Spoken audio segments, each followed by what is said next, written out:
قەڵای کەرکووک لەبەردەم مەترسیەکی گەورەدایە.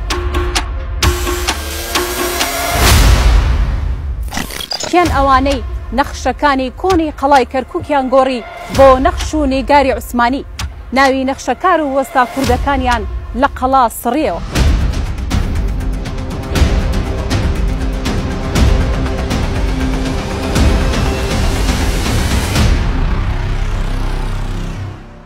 قەڵای کەرکووک ئەو قەڵایی بە درێژایی مێژوو لە ژێر هەڕەشەی وێرانکاری و گۆڕینی شوناسیدا بووە.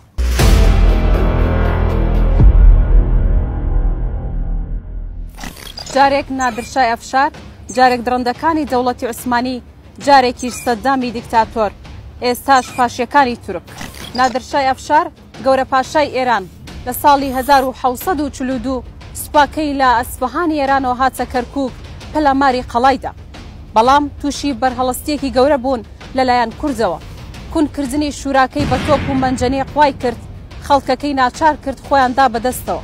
قەڵاکەش ڕووبەڕووی وێرانکاری بووە. ئینجا عوسمانیەکان هاتن و تاڵانکاریەکانیان دەستی پێکرد. مێژوو نووسان دەڵێن ئاسەوارێکی زۆری قەڵای کەرکووک لەلایەن عوسمانیەکانەوە دزراوە. بە نمونا قورئانێک لە نووسینی خۆشنووسی کورد محەممەد قەرەحەساری کە لە سەردەمی سوڵتان سەلیم قانونی نووسیوەتیەوە، ئێستا لە مۆزەخانەی تۆپقاپیە سنبولە. ئەم قەڵایە لا وێرانکاریەکانی بەعس و سەددام بەدەر نەبوو. لە ڕۆژی 16 سەی 1990دا کە دووەم ساڵیادی کیمیابارانی هەڵەبجە بووە، سەدام حوسێن هاتە سەر قەڵای کەرکووک و فەرمانیدا با ڕووخاندنی خانوەکانی قەڵای کەرکووک. مەبەستی سەدام لا ڕووخاندنی قەڵا سەرینەوەی شوێنەواری کورد و تورکمان بوو، چونکە قەڵاکە 756 خانووی کورد و تورکمان بوون، تەنانەت یەک ماڵە عەرەبیشی تیادا نەبوو. قەڵای کەرکووک یەکێک بوو لە شارە هەرە کۆنەکانی کوردستان کە مێژوویەکی 5000 ساڵەی هەیە. تەمسیلی پایتەختی کۆنترین دەوڵەتی کوردی لە مێژوودا دەکرد کە دەوڵەتی گۆتی بووە. گۆتی ئەو دەوڵەتی عێراقیشی خست بۆ ژێر دەستی خۆیەوە. دوای لەناوبردنی دەوڵەتی ئەکەدی سامی، بێگومان ئەم ڕاستیە مێژویانە بۆ سەددام تاڵ بووە. سەددام هەروازی نەهێنا، دووبارە لە 6/4/1998 700 میلیۆن دیناری تەرخان کرد بۆ ڕووخاندنی قەڵاکە بە تەواوی، چونکە لە جاری یەکەمدا تەنیا نزیکەی 100 خانوویان ڕووخاند بوو. لە کۆتاییدا تەنها 55 خانومایەوە لە کۆی 756 خانوو. وێرانکاریەکەشی ناو نابوو بوژانەوەی قەڵا. ڕێکخرا یونسکۆش بێدەنگ بوو لە ئاست ئەو کارەی سەددام، کەچی لەم چەند ساڵی ڕابردوودا یونسکۆ قەڵای کەرکووکی خستە لیستی کۆنترین شارەکانی جیهانەوە.